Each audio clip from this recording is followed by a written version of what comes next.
ಕತ್ತಲಲ್ಲಿ ಹೆಣೆದ ಪ್ರೇಮ ಪ್ರಣಯ, ತುದಿಯಲ್ಲಿ ಹೆಣ.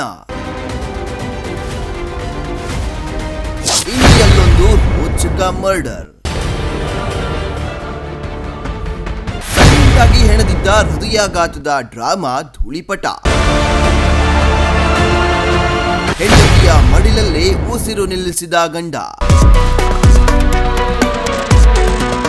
ವಾಟ್ಸ್ಆಪ್ ಚಾಟ್ ಬಿಚ್ಚಿಟ್ಟಿದ್ದ ಸತ್ಯ. ಇಂಡಿಯಾ ಭಾಗ್ಯಶ್ರೀ, ಮಾಣೂರದ ದೀಪಕ್ ಚಾಟಿಂಗ್ ಕೊಲೆ ರಹಸ್ಯ ಬೆಳಕಿಗೆ. ಬೆಡ್ರೂಮ್ನಿಂದ ಸ್ಮಶಾನದವರೆಗೆ ಎಷ್ಟು ಸತ್ಯ ಎಷ್ಟು ಸುಳ್ಳು.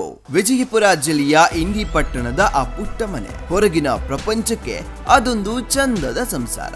ಮರದ ಕೆತ್ತನೆ ಮಾಡ್ತಾ ಬೆವರು ಹರಿಸ್ತಿದ್ದ ಅರುಣ್ ಕುಮಾರ್ ಬಡಿಗೇರ್, ಆತನ ಮುದ್ದು ಮಗು, ಮತ್ತೆ ಅದೇ ಮುಖಕ್ಕೆ ಮುಗ್ಧತೆಯ ಮಾಸ್ಕ್ ಹಾಕಿಕೊಂಡಿದ್ದ ಹೆಂಡತಿ ಭಾಗ್ಯಶ್ರೀ. ಆದ್ರೆ ಆ ಮನೆಯ 4 ಗೋಡೆಗಳ ಮಧ್ಯ ಬೇರೆಯದೇ ಆದ ಕಾಮದ ಬೆಂಕಿ ಉರಿತಿತ್ತು ಎನ್ನುವುದು ಸ್ಥಳೀಯರ ಗುಸುಗುಸು ಮಾತು. ಮೇ 5ರ ಆ ಕತ್ತಲ ರಾತ್ರಿ ಅರುಣ್ ಆಕಸ್ಮಿಕವಾಗಿ ಸತ್ತು ಬಿದ್ದಿದ್ದಾನೆ ಎನ್ನುವ ಸುದ್ದಿ ಇಡೀ ಊರು ಕಣ್ಣೀರು ಹಾಕಿತು. ಅಯ್ಯೋ ಪಾಪ, ಹಾರ್ಟ್ ಅಟ್ಯಾಕ್ ಆಗ್ಬಿಟ್ಟಿದೆ ಅಂತ ಭಾಗ್ಯಶ್ರೀ ಕಣ್ಣೀರ ಕೋಡಿ ಹರಿಸಿದಾಗ ಆ ಕಣ್ಣೀರಿನ ಹಿಂದೆ ಅಡಗಿದ್ದ ರಕ್ತದ ವಾಸನೆ ಯಾರಿಗೂ ಹೊಡೆಯಲೇ ಇಲ್ಲ. ಪ್ರೇಮ ಪ್ರಣಯ ಮತ್ತು ಆ ವಿಷಪೂರಿತ ಮಾತ್ರೆಗಳು. ಭಾಗ್ಯಶ್ರೀಯ ಬಾಲ್ಯದ ಗೆಳೆಯ ಎನ್ನಲಾದ ದೀಪಕ್ ನಾವಾಡಿ ದೂರದ ಚೆನ್ನೈನಲ್ಲಿ ಕುಳಿತು ವಾಟ್ಸಪ್ನಲ್ಲಿ ಪ್ರೀತಿ ಪ್ರಣಯದ ಬಲೆ ಹೆಣೆದಿದ್ದಂತೆ.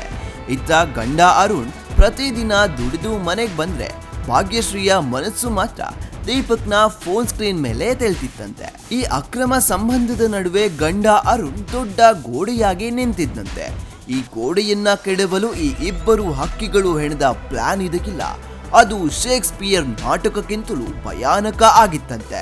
ಮೇ ತಿಂಗಳ ಜಾತ್ರೆಯ ನೆಪದಲ್ಲಿ ದೀಪಕ್ ಇಂಡಿಗೆ ಬಂದಿದ್ದಂತೆ.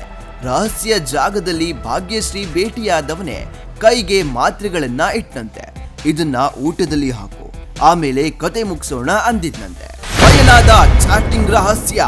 ಅಂದೇ ರಾತ್ರಿ ಭಾಗ್ಯಶ್ರೀ ತಾನು ಬೆಳೆಸಿದ ಕೈಯಲ್ಲೇ ಅತ್ತೆ ಮತ್ತು ಗಂಡನ ಊಟಕ್ಕೆ ನಿದ್ರೆ ಮಾತ್ರೆ ಬೆರೆಸಿದ್ಲಂತೆ. ಮನೆ ಮಂದಿ ಎಲ್ಲ ನಿದ್ರೆಗೆ ಜಾರ್ತಿದ್ದಂತೆ ಮಲಗಿದ್ದ ಗಂಡನ ಮೇಲೆ ಎರಗಿದ್ಲು. ಮೂಗು ಬಾಯಿ ಗಟ್ಟಿಯಾಗಿ ಹತ್ತಿಕ್ಕಿ ಉಸಿರುಗಟ್ಟಿಸಿ ಜೀವ ತೆಗೆದೇ ಬಿಟ್ಲಂತೆ.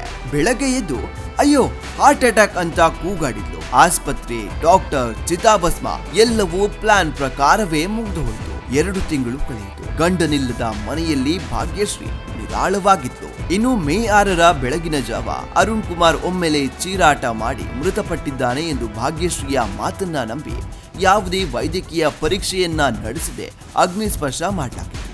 ಆದ್ರೆ ಪ್ರಿಯಕರನ ಮಾತು ಕೇಳಿ ನಿದ್ರೆ ಮಾತ್ರೆ ಹಾಕಿ ಕತ್ತು ಹಿಸುಕಿ ಸಾಯಿಸಿರೋದು ಗೊತ್ತಾಗ್ತಿದ್ದಂತೆ ಕುಟುಂಬಸ್ಥರು ಜುಲೈ 19ರಂದು ಇಂಡಿ ಠಾಣೆಯಲ್ಲಿ ದೂರನ್ನ ದಾಖಲಿಸಿದ್ದಾರೆ.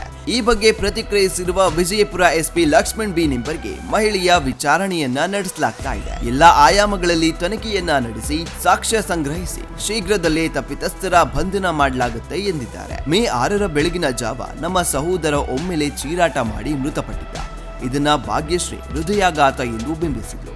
ಇದನ್ನೇ ನಂಬಿದ ಎಲ್ಲರೂ ಆತನ ಮೃತದೇಹವನ್ನ ವೈದ್ಯಕೀಯ ಪರೀಕ್ಷೆಗಳಿಗೂ ಒಳಪಡಿಸದೆ ಅಗ್ನಿಸ್ಪರ್ಶ ಮಾಡಿದ್ರು. ಬಳಿಕ ಭಾಗ್ಯಶ್ರೀಯೇ ಆಕೆಯ ಪ್ರಿಯಕರನ ಮಾತು ಕೇಳಿ ಅರುಣ್ ಕುಮಾರ್ನನ್ನ ನಿದ್ರೆ ಮಾತ್ರೆ ಹಾಕಿ ಕತ್ತು ಹಿಸುಕಿ ಸಾಯಿಸಿದ್ದಾಳೆ ಎಂದು ಗೊತ್ತಾಗಿದೆ. ಪೊಲೀಸರು ಇವರನ್ನ ಬಂಧಿಸಿ ಕಠಿಣ ಶಿಕ್ಷೆಗೆ ಗುರಿಪಡಿಸಬೇಕು ಅಂತಾರೆ ಅರುಣ್ ಕುಮಾರ್ ಸಹೋದರಿ ಅಶ್ವಿನಿ ಸುತಾರ. ಆದ್ರೆ ಕಾಲ ಯಾರನ್ನೂ ಬಿಡೋದಿಲ್ಲ. ಯಾವ ಮೊಬೈಲ್ ನಲ್ಲಿ ಕೊಲೆ ಸ್ಕೆಚ್ ರೂಪುಗೊಂಡಿತ್ತು ಅದೇ ಮೊಬೈಲ್ ನ ವಾಟ್ಸ್ಆಪ್ ಚಾಟ್ಗಳು, ಪ್ರಣಯದ ವಿಡಿಯೋ ಕಾಲ್ಗಳು ಕುಟುಂಬಸ್ಥರ ಕೈಗೆ ಸಿಕ್ಕಿ ಬಿದ್ವು ಎನ್ನಲಾಗಿದೆ. ಸಾಕ್ಷ್ಯ ಸಮೇತ ಭಾಗ್ಯಶ್ರೀ ಅಸಲಿ ಮುಖ ಜಗತ್ತಿನ ಮುಂದೆ ಬೆತ್ತಲಾಯಿತ. ಪ್ರೀತಿಗಾಗಿ ಪ್ರಣಯಕ್ಕಾಗಿ ಜೊತೆಗಿದ್ದ ಗಂಡನನ್ನೇ ಬಲಿ ಪಡೆದ್ಲ ಈ ಹೆಂಡತಿ. ಸದ್ಯ ಈ ಕತೆ ಈಗ ಪೊಲೀಸ್ ಠಾಣೆಯ ಮೆಟ್ಟಿಲೇರಿದೆ. ಕಾದು ನೋಡ್ಬೇಕು ಎಷ್ಟು ಸುಳ್ಳು ಎಷ್ಟು ಸತ್ಯ. Bureau report, Vishwaprakash T Malgonda, AS TV Kannada, Bengaluru.